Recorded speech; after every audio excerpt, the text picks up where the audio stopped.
فرمائے۔ اور سب سے بڑی چیز ہے کہ اہل مدینہ والوں سے کبھی بھی کسی بات پہ نہ الجھنا ہے، نہ ان سے کوئی ایسی بات کرنی ہے جس سے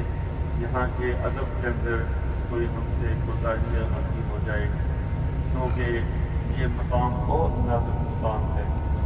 یا ایھا الذین آمنوا لا ترفعوا اصواتکم فوق صوت النبی، اے ایمان والو اپنی آوازوں کو نبی کی آواز سے بلند نہ کرنا۔ ولا تجهروا له بالقول كجهر بعضكم لبعض ان تحبط اعمالكم، اور اپنے قول کو، اپنی بات کو اونچی نہ کرنا، بلند نہ کرنا، ایسا نہ ہو کہ تمہارے اعمال برباد کر دیے جائیں۔ وانتم لا تشعرون، اور تمہیں اس کی خبر نہ ہو۔ اس لیے انتہائی طور پر اپنے ایمان کی حفاظت کرتے ہوئے اس شہر میں اور خاص طور پہ روزہ رسول کی بہت زیادہ ادب کے ساتھ یہاں پہ حاضری رکھتی ہے۔ آپ صلی اللہ علیہ وسلم نے ارشاد فرمایا کہ جب بھی کوئی شخص ایمان کی حالت میں میری قبر کی زیارت کرتا ہے تو وہ ایسا ہے جیسے کہ گویا میری زندگی میں اس نے میری زیارت کی۔ تو یہ کتنی بڑی خوش نصیبی ہے کہ جیسے آپ صلی اللہ علیہ وسلم اپنے وقت میں یہاں موجود تھے، ایسے ہی اس وقت بھی جب ہم جائیں تو اسی ادب کے لحاظ سے اسی طرح ادب کرتے ہوئے ہم مسجد نبوی شریف میں داخل ہوں، اور جس طریقے سے ہر چیز کے آداب ہوتے ہیں، جیسے بھی ہم دیکھ کے آئے ہیں مسجد حرام کے آداب ہیں کہ وہاں احرام کی نیت سے اور عمرہ کی نیت سے جا کے دعا کرتے ہیں، اسی طریقے سے مسجد نبوی شریف کا یہ احترام ہے کہ یہاں پہ داخل ہوتے ہوئے سب سے پہلے ایک میں آپ کو آیت سناتا ہوں قرآن پاک کے اندر کہ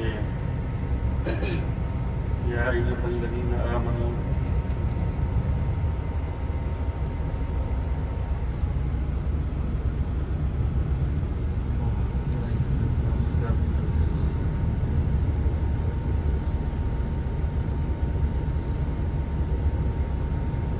یاد آتی ہے دوبارہ انشاءاللہ میں سناتا ہوں۔ اس کا مطلب یہ ہے کہ اللہ تعالیٰ نے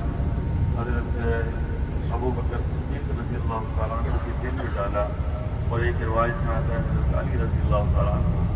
کیونکہ لوگ جب آتے تھے صحابہ کرام آپ صلی اللہ علیہ وسلم کی خدمت میں حاضر ہوتے تھے تو ان کے دل میں یہ خیال آیا کہ جب بھی ہم حاضر ہوں ہم کچھ تھوڑا سا صدقہ کر لیں اس سے پہلے کہ ہماری طرف سے کوئی بیعتی یا گستاخی نہ ہو جائے۔ اور حضرت ابوبکر صدیق فوراً اٹھے اور جا کے پہلے صدقہ کیا اور فوراً پھر حاضر ہوئے، اور جب حاضر ہوئے تو آپ صلی اللہ علیہ وسلم کو پتہ چلا، تو پھر اس کے بعد آپ صلی اللہ علیہ وسلم نے اس آیت کو، اس کا عملی جو ہے نا وہ معاف کروا دیا اللہ تعالیٰ سے کہ میری امت کے لوگوں پہ کہیں مشکل اور دشوار نہ ہو جائے۔ لیکن پھر بھی اہل اللہ اور خاص طور پہ جو آپ صلی اللہ علیہ وسلم سے محبت رکھتے ہیں، عشق رکھتے ہیں، وہ لوگ آج بھی اس کے اوپر قائم ہیں اور یہ کرتے ہیں۔ اور آپ صلی اللہ علیہ وسلم یا ایھا الذین آمنوا اذا تناجیتم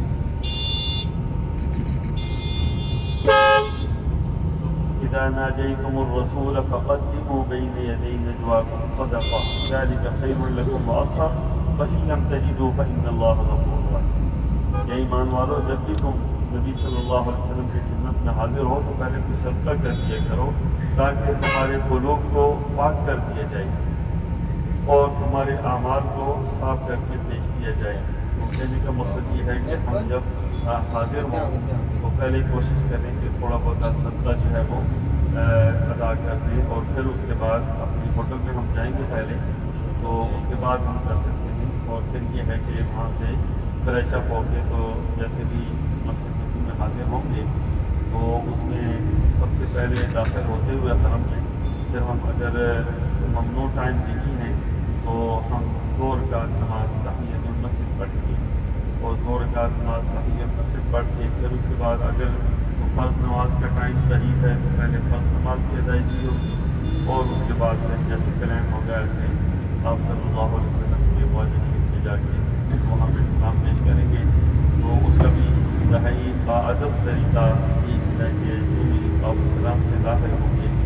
تو داخل ہوتے ہوئے اس کے بعد پھر نظریں انتہائی جھکاتے ہوئے جھکی ہوئی نظروں کے ساتھ درود شریف پڑھتے ہوئے ہم وہاں میں داخل ہوں گے، اور جب مرد حضرات والے شریف کے سامنے پہنچیں گے تو اس وقت انتہائی ادب کے ساتھ، اور ایسے ہی کہ جیسے آپ صلی اللہ علیہ وسلم دیکھ رہے ہیں اور سن رہے ہیں، تو اس کیفیت کے ساتھ باادب طریقے سے ہم نے اس وقت کوئی موبائل فون یا کوئی ایسی حرکت نہیں کری کہ جس کی وجہ سے ہمارا جو ہے وہ حاضری جو ہے وہ صحیح نہ ہو۔ اس میں پھر یہ ہے کہ آپ صلی اللہ علیہ وسلم سے واجہ شریف کے حاضری دیں گے، اور وہاں پہ الصلاۃ والسلام علیک یا رسول اللہ، کہ وہاں پہ آپ صلی اللہ علیہ وسلم موجود ہیں۔ یہ سیدھا استعمال کیا جاتا ہے عربی کے اندر کہ جو شخص موجود ہو سامنے، اس کے لیے کام کا مخصوص ہوتا ہے الصلاۃ والسلام علیک علیک یا نبی اللہ یا رسول اللہ، جو بھی آپ استعمال کرنا چاہیں۔ تو اس کے بعد پھر یہ ہے کہ چونکہ رش بہت زیادہ ہوتی ہے تو بڑا نہیں ہونے دیا جاتا، تو اس میں یہ ہے کہ چلتے چلتے آہستہ آہستہ دھیمی آواز میں، دھیمے انداز میں وہاں آواز بلند کی جاتی ہے۔ پھر اس کے بعد جو بھی آپ صلی اللہ علیہ وسلم کی واجہ سے آگے گزریں گے تو ساتھ ہی حضرت ابوبکر صدیق رضی اللہ تعالیٰ عنہ وہاں جالی کے ایک بڑا دائرہ ہے، سوراخ ہے،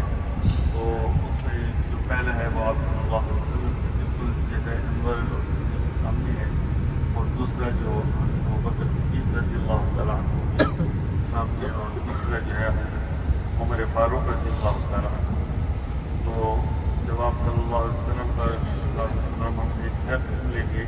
پہلے اپنی طرف سے کریں گے، اور پھر اس کے بعد جن جن حضرات نے آپ کو کہا ہے ان کا نام لے کے بھی آپ کر سکتے ہیں کہ یہ فلاں، جیسے الصلاۃ والسلام علیک یا رسول اللہ عبداللہ محمد فاروق،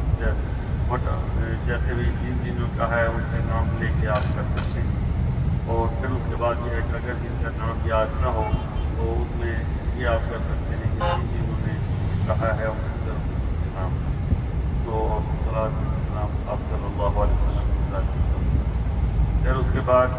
آپ صلی اللہ علیہ وسلم کا فرمان ہے کہ من زار قبری وجبت لہ شفاعتہ، جس نے میری قبر کی زیارت کی اس کے لیے میری شفاعت اس کی میرے اوپر واجب ہو جائے گی۔ مطلب یہ کہ میں قیامت کے دن اس کی شفاعت کروں گا، لیکن اس میں بھی احتیاط یہی ہے کہ ہم آج کے بعد یہ تہیہ کریں کہ آپ صلی اللہ علیہ وسلم کی کوئی سنت ہی نہیں چھوڑیں اور کوئی ایسا کام نہیں کریں گے جو آپ صلی اللہ علیہ وسلم کو ناپسندیدہ ہو، کیونکہ اس کا طریقہ یہی ہے کہ ایک تو صلاۃ والسلام کی کثرت کی جائے، درود شریف کی کثرت کی جائے، اور دوسری آپ صلی اللہ علیہ وسلم کی سنتوں پر عمل کیا جائے۔ یہ دو طریقے ہیں۔ قرآن پاک کے اندر اللہ تعالیٰ فرماتے ہیں قُلْ إِن كُنتُمْ تُحِبُّونَ اللَّهَ فَاتَّبِعُونِي، آپ صلی اللہ علیہ وسلم نے فرمایا کہ آپ کہہ دیجیے مسلمانوں کو، لوگوں کو کہہ دیجیے کہ اگر تم مجھ سے محبت رکھتے ہو، قُلْ إِن كُنتُمْ تُحِبُّونَ اللَّهَ، اگر تم اللہ سے محبت رکھتے ہو یا اللہ سے محبت رکھنا چاہتے ہو،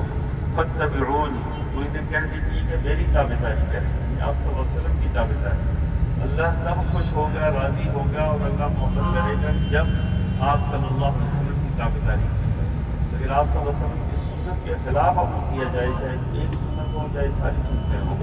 تو پھر اس میں کیا ہوگا کہ اللہ تعالیٰ کی محبت ہم حاصل نہیں کر سکتے۔ تو اللہ تعالیٰ کی محبت حاصل کرنے کا ذریعہ بھی آپ صلی اللہ علیہ وسلم کی محبت ہے، اور آپ صلی اللہ علیہ وسلم کی سنتوں پر عمل ہے، اور آپ صلی اللہ علیہ